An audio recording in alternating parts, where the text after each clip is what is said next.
Assalamualaikum teman-teman.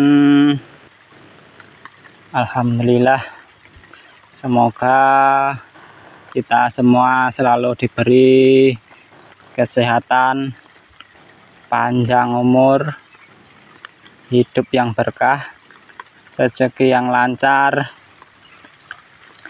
dan semoga aktivitas kita semua selalu lancar. Amin. Oke teman-teman, untuk video kali ini kami akan membahas dua materi sekaligus. Yang pertama, nanti kami akan membahas pupuk apa saja untuk tanaman terong yang sudah memasuki masa generatif teman-teman. Dan yang kedua, kami akan membahas bagaimana cara menangani bunga dan buah terong yang selalu gugur teman-teman. Makanya tonton terus videonya sampai selesai, jangan di skip teman-teman, supaya teman-teman paham apa yang kami sampaikan. Oke, sebelumnya kami ucapkan terima kasih bagi teman-teman yang sudah mampir di channel kami, sudah mendukung channel kami. Kami hanya bisa mendoakan semoga Allah membalas kebaikan teman-teman semuanya. Bagi yang belum mendukung channel kami mohon dukung channel kami supaya berkembang dengan cara tekan tombol like, subscribe, saran dan masukannya di kolom komentar teman-teman. Jangan lupa tonton video ini juga sampai selesai teman-teman, serta di-share ke teman-teman lainnya. Ya teman-teman, ini tanaman terong umur 25 hari setelah tanam nih teman-teman. Ini sudah mulai masa generatif teman-teman. Tanda-tanda sudah memasuki masa generatif teman-teman. Ini sudah mulai muncul bunga. Ini calon bunga ini teman-teman. Tuh teman-teman. Nah, tapi ini bunganya belum mekar teman-teman. Ini baru calon-calonnya ini teman-teman. Ini sudah menandakan kalau tanaman terong ini sudah memasuki masa generatif teman-teman. Ini juga teman-teman, semuanya sudah ada tanda-tanda masuk masa generatif teman-teman.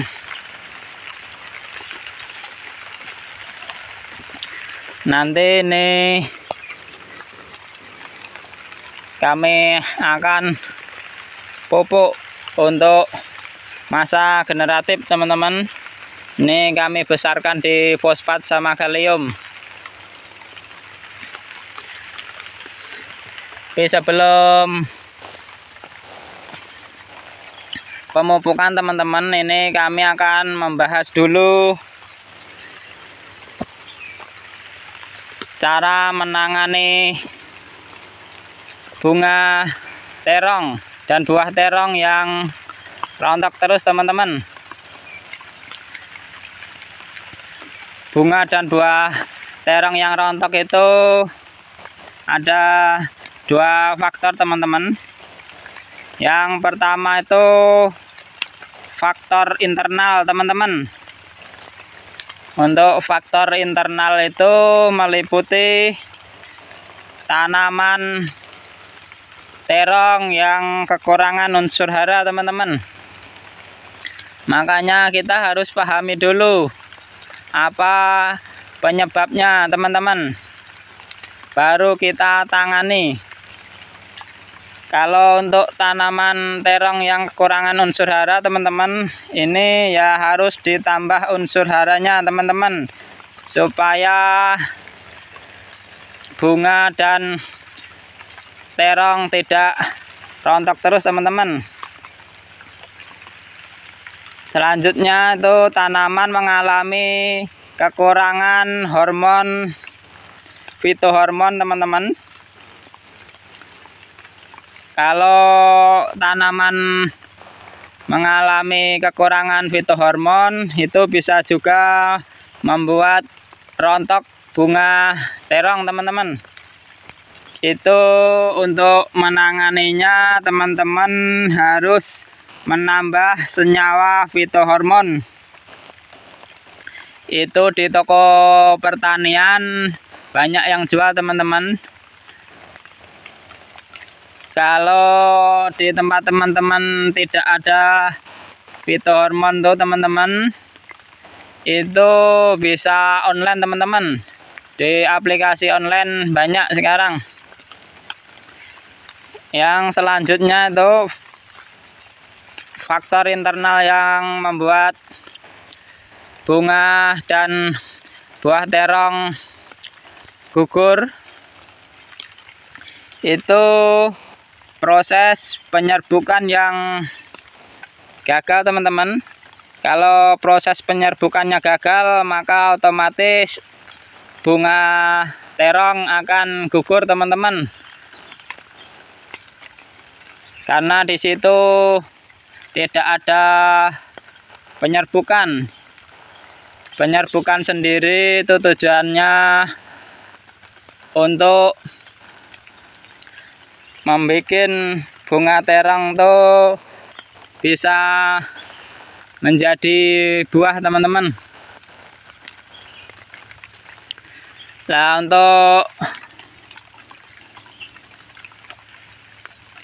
selanjutnya faktor yang kedua itu faktor eksternal, faktor luar itu teman-teman.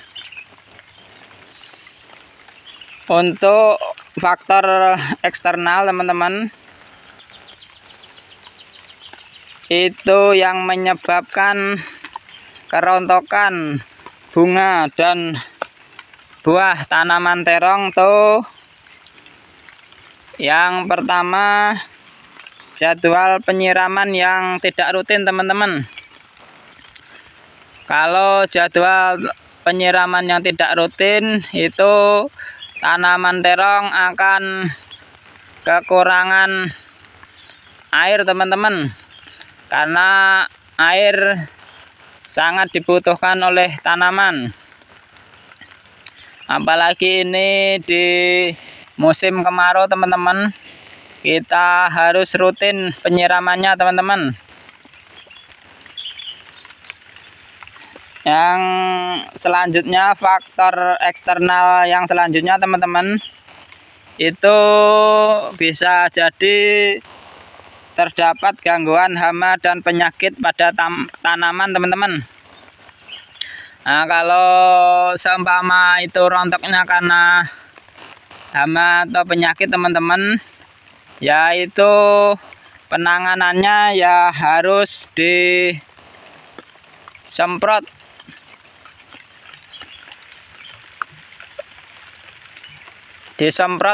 pakai insektisida, bisa alami ataupun yang insektisida bahan kimia teman-teman. Itu terserah teman-teman mau pakai yang mana.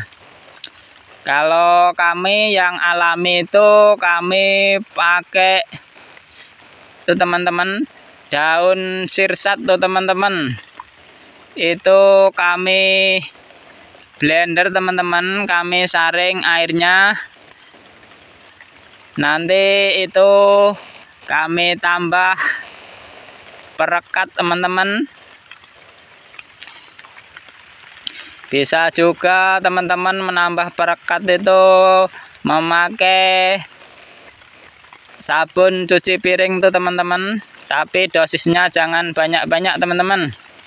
Itu cuma tujuannya untuk merekatkan saja. Itu daun sir 1 bisa untuk menangani kutu kebul juga teman-teman, karena baunya yang sangat menyengat. Bisa juga pakai rendaman itu teman-teman, bawang putih yang di blender dihaluskan tuh teman-teman, nanti dicampur dengan air terus disaring teman-teman. Itu juga bisa untuk menangani secara alami. Tapi kalau memakai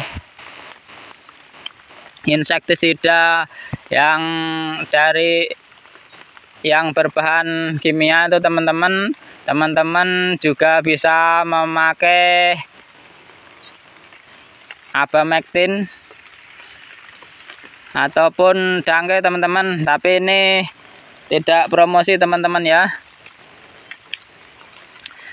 Kalau Abamectin tuh banyak mereknya, yang penting bahan aktifnya Abamectin teman-teman. Dan kalau Dangke itu bahan aktifnya itu metomil teman-teman. Itu sangat bagus untuk menangani segala hama. Nah, ini punya kami sendiri, ini tanaman terong yang sudah berumur 25 hari setelah tanam, nih belum ada kami semprot insektisida. Tapi biasanya kalau kayak ini kutu kebul tuh biasanya mulai ada teman-teman. Tuh bisa ditengok dari bawah daun ini teman-teman.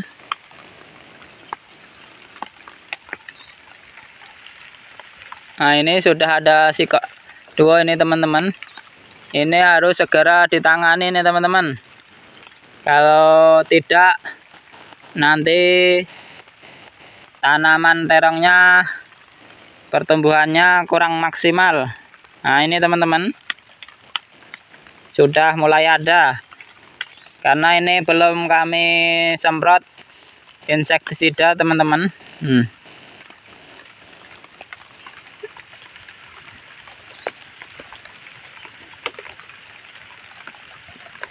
Sudah mulai ada teman-teman, karena kalau kutu kebul itu kalau musim kemarau tuh pasti ada tuh teman-teman. Kalau untuk kutu kebul juga, kalau nak pakai alami bisa 2 hari sekali tuh disemprot pakai air biasa tuh teman-teman. Itu dia akan pergi juga tuh teman-teman. Ini nanti akan kami semprot pakai insektisida ini teman-teman, sebelum ini lebih banyak lagi teman-teman. Nah, untuk faktor eksternal selanjutnya itu teman-teman, itu bisa jadi karena faktor intensitas cahaya matahari teman-teman. Itu bisa juga karena tanaman teman-teman itu kekurangan cahaya matahari teman-teman. Karena terlalu terlindung, itu juga bisa membuat bunga tanaman terong itu rontok teman-teman. Makanya tanaman itu harus terkena sinar matahari secara langsung teman-teman, supaya tanaman itu tidak kutilang juga teman-teman. Untuk sinar matahari sendiri itu kan membantu proses fotosintesis teman-teman. Proses fotosintesis sendiri itu ibaratnya kalau kita itu memasak, teman-teman.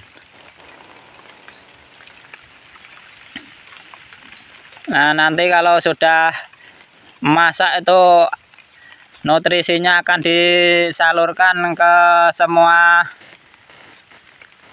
anggota tanaman tuh, teman-teman. Makanya teman-teman kalau menanam apa saja itu harus terkena sinar matahari.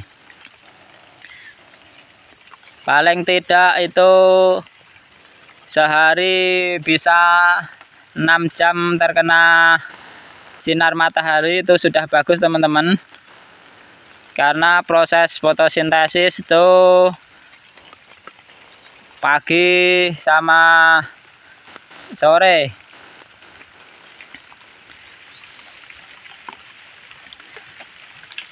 Makanya teman-teman harus diperhatikan benar-benar untuk penanamannya sendiri.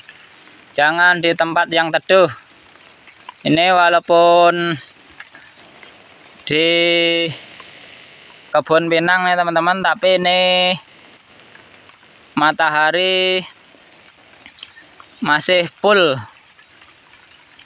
bisa menyinari ke tanaman nih, teman-teman. Ini karena tidak ada matahari, ini kebetulan lagi mendung nih, malah ada gerimis, teman-teman. Tapi ini di sini masih termasuk musim kemarau, ini baru mendung-mendung gerimis, masih jarang-jarang hujan, teman-teman.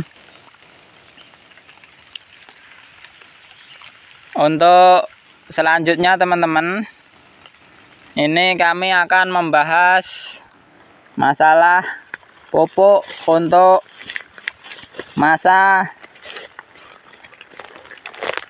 generatif, teman-teman.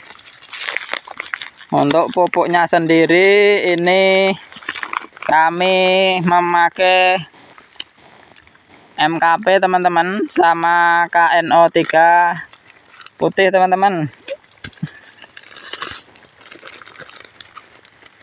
Ini bisa ditabur juga bisa dikocor, teman-teman. Ini, teman-teman, ini MKP. Kandungannya sendiri ini fosfat 52% nih, teman-teman. Untuk kaliumnya 34%.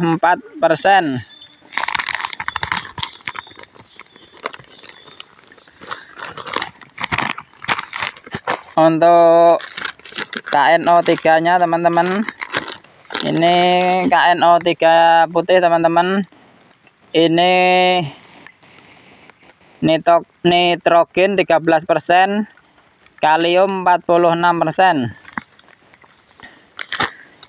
Ini kenapa kami pakai pupuk MKP sama KNO3 ini, teman-teman? Karena unsur fosfatnya ini di MKP ini sangat tinggi. Ini tujuannya untuk memperbanyak bunga pada tanaman terong, teman-teman, dan memperkuat tangkai bunga. Nah, dan untuk kalium sendiri nih, teman-teman, ini fungsinya supaya bunga tidak rontok, serta buahnya itu bisa semakin besar, bisa maksimal, teman-teman. Ini juga untuk kalium sendiri ini bisa merangsang pertumbuhan akar baru. Makanya untuk tanaman terong ini sangat membutuhkan unsur fosfat sama kalium di masa generatif, teman-teman. Untuk unsur kalium juga itu bisa ditaruh di awal itu pemupukan dasar, teman-teman, karena itu fungsi dari kalium sendiri itu sebagai transportasi, teman-teman. itu sebagai pengangkut, beratnya untuk mengangkut sari-sari makanan tuh teman-teman, yang dari akar dibawa ke daun, nanti terus dimasak melalui dengan proses fotosintesis teman-teman.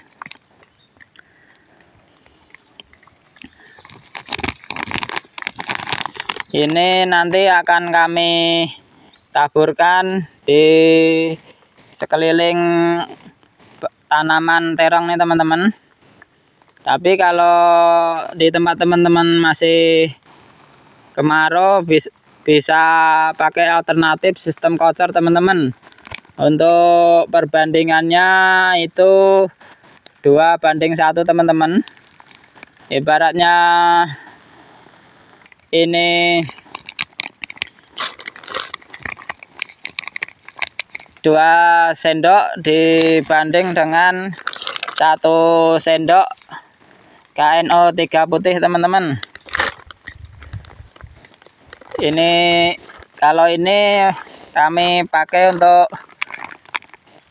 di sekeliling batang teman-teman, dan kalau untuk di daun teman-teman, ini kami memakai pupuk tambahan lagi teman-teman. Ini kami memakai Gandasil B teman-teman. Ini pupuk yang sangat bagus untuk disemprotkan di daun teman-teman. Ini juga bisa mencegah kerontokan bunga dan buah tanaman terong sebelum waktunya teman-teman. Untuk kandungannya sendiri nih teman-teman, ini juga nitrogen 6%, fosfor 20%, kalium 30%. Nah, di sini teman-teman, kenapa sangat bagus untuk masa generatif? Ini kaliumnya sangat tinggi sama fosfornya teman-teman. Ini nitrogen agak rendah karena ini untuk buah ini teman-teman. Intinya itu fosfor sama kalium itu ditinggikan kalau untuk buah teman-teman. Nah, ini sendiri kami memakai ini untuk daun itu, ini juga dilengkapi dengan unsur-unsur mikro teman-teman, seperti magnesium, mangan, boron, tembaga, kobal, seng, nih, dan masih banyak lainnya nih teman-teman. Makanya ini sangat bagus untuk tanaman terong di masa generatif teman-teman. Tapi ini kami tidak promosi teman-teman ya, tidak promosi merek ini teman-teman. Kami cuma menyarankan yang komposisinya seperti ini, lumayan lengkap teman-teman. Ini memang sudah terbukti sangat bagus untuk meningkatkan hasil panen teman-teman. Makanya kami sebelum membeli pupuk itu teman-teman, kami tengok komposisinya dulu teman-teman.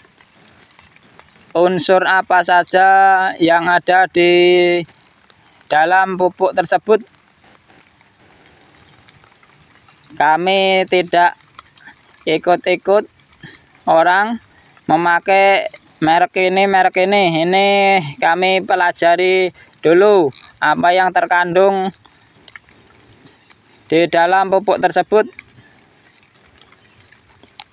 Kenapa pupuk tersebut bisa mahal? Nah, itu intinya biasanya kalau pupuk mahal itu fosfor dan kaliumnya itu tinggi, beserta dilengkapi dengan unsur-unsur mikro lainnya teman-teman.